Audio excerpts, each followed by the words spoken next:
ఆనందం. ఈ ప్రపంచంలో దాదాపు 800 కోట్ల పైచులకు ప్రజలున్నారు.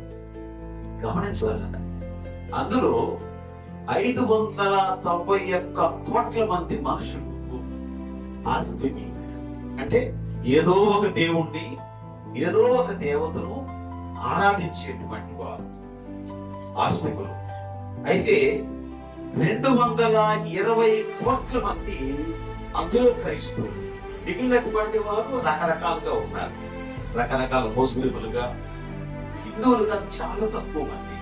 ఇతర మతాలకు చెందినటువంటి వారు 220 కోట్ల మంది క్రైస్తవులు అయితే 791 కోట్లలో మిగిలినటువంటి వారు నాస్తికులు. 800 చిల్లర కోట్లలో 591 కోట్ల మంది ప్రజానీకము ఏదో ఒక దేవుణ్ణి ఆరాధించే వారైతే మిగిలినటువంటి వారు నాస్తికులు. ఆ 591 కోట్లలో 220 కోట్ల మంది వారు క్రైస్తవులు. అంటే దాదాపు జనాభాలో 40% వీళ్ళు క్రైస్తవులుగా ఉన్నారు. ఇక్కడ మనం చూస్తే ఏంటంటే, దేవుడు ఒక అద్భుతమైనటువంటి ప్రణాళికను మానవాళి యొక్క భవిష్యత్తు కొరకు ఆయన నిర్మించాడు. మనం ఒకసారి చూద్దాం. అద్భుతమైనటువంటి పౌరులు రాసిన పత్రిక మొదటి 2 వచనాల్లో, పూర్వకాలమందు నానా సమయంలోనూ నానా విధములుగాను ప్రవక్తల ద్వారా మన పితరులతో మాట్లాడిన దేవుడు ఈ దినముల అంతమందు కుమారుని ద్వారా మనతో మాట్లాడను. అయినా ఆయన కుమారుని స్పష్టమునకును వారసుడిగా నియమించెను. ఆయన ద్వారా ప్రపంచములను నిర్మించెను. దేవుడు ఎప్పుడు కూడా ప్రజానీకానికి ప్రత్యక్షంగా ముందుకు రావాలి. దేవుడు మనకు ఆ శ్రీనాయి కొండ మీద మోషేకు దర్శనమిచ్చినాడు. ఆయన నేను క్రమం మొగ్గుల్లో వస్తాను, మీ ప్రజానీకం అంతా చక్కగా సిద్ధపడి తమను తాము శుద్ధి చేసుకొని ఆ శ్రీనాయి పర్వతం దగ్గరికి రావాలి. పైగా మీరు బట్టలు కొట్టుకోవాలి, శుభ్రంగా ఉండాలి, ఏ విధమైన పాపానికి లోను కాకూడదు.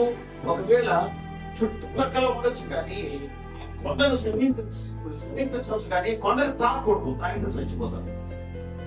అది పశువైనా, గాడిదైనా, గుర్రమైనా, ఏదైనా సరే చచ్చిపోతుంది. ఆ కొండ కూడా పశువులకి, పక్షులకి నివాసయోగ్యంగా ఉండదు. ఆ కొండ రాజు రప్పంతోనే ఉంటది. ఏ జీవి కూడా అక్కడ నివసించేదానికి అవకాశం ఉండదు. అట్లాంటి కొండది చక్కరాళ్ళు పేడుగా ఉండదు, అక్కడ ఉండదు. సో అలాంటి పరిస్థితుల్లో దేవుడు ప్రత్యక్షంగా ఎవరితోనూ ఆయన దర్శనం ఆయన మహిమను చూపించాడు మోషేకి. చాలా కాలం తర్వాత మోషేకు ఒక అనుమానం వచ్చింది. ప్రభువా, నీ వర్తమానాన్ని నీ ప్రజానీకానికి పిలిపిస్తున్నాను, అలాగే వాళ్ళ దగ్గర నుంచి వాళ్ళ అవసరాలతో తీస్తున్నాను, నువ్వు కనికరిస్తున్నావు, కానీ నాకు కొరత మిగిలిపోయింది. ఏంటి ఆ కొరత అంటే, నిన్ను చూడాలి, నిన్ను చూడకుండా నీ మాటలు వారికి తెలియపరుస్తున్నా, వాళ్ళ అవసరాన్ని తెలియపరుస్తున్నా, ఇది నాకెంతో లోటుగా ఉంది. ఆయన బాధపడుతుంటే దేవుడు చెప్పాడు, వద్దు మోషే, నన్ను చూసి ఏ నరుడు కూడా బ్రతకడు అని చెప్పాడు. సో అందరు బట్టి మోషే బాగా ముందుకేసిన తర్వాత ఆయన కళ్ళు కనిపెట్టి ఆయన వెడలిపోతూ తన వెనుక పార్శ్వాన్ని మాత్రం చూసే భాగ్యం కలిగించినాడు. దానికే కళ్ళు తినబడినాడు. సో ఆయన యొక్క ఔన్నతి, ఆయన ఎలాంటి వాడంటే సూర్యుల ప్రకాశంతో విరాజిల్లేటువంటి వాడు. చూడండి, తిమోతి రాసిన మొదటి పత్రిక 6వ అధ్యాయం 16వ వచనం చూడండి. ఎందుకు మోసే పడిపోయాడు, ఎందుకు మనుషులు ఆయన దగ్గరకు రాలేరు? తిమోతి మొదటి పత్రిక 6వ అధ్యాయం 16వ వచనం. సమీపించాలని తేజస్సులో ఆయన మాత్రమే నివసించు మనత్వము గలవాడై ఉన్నాడు. మనుషులతో ఎవడును ఆయన చూడలేదు, ఎవడును చూడలేరు. చూసారు ఎంత బాగుంది దేవుని మహత్యం.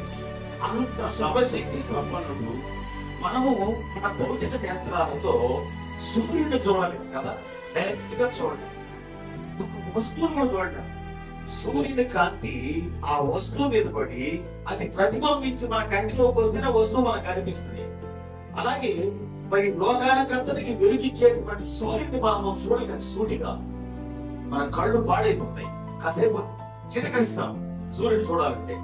అలాంటి కోటి సూర్యుని కాంతితో ప్రకాశించేటువంటి దేవుడు చూడాలంటే ఎవరికి సాధ్యమవుతుంది? అలాగే ఆయన తన ప్రతినిధితో మాట్లాడడానికి మంత్రివర్గం పెట్టుకున్నాడు. తర్వాత ప్రవక్తలు, రాజులు, యాజకులు, వీళ్ళందరి ద్వారా ప్రజలతో మాట్లాడాడు ఆయన. సో ఇప్పుడు ఏంటంటే ఇది సరిపోకుండా మానవాడికి డోస్ చాలడం లేదు. అందుకని ఏం చేశాడంటే ఆయనే ఈ లోకానికి రావాల్సి వచ్చింది. ప్రారంభంలో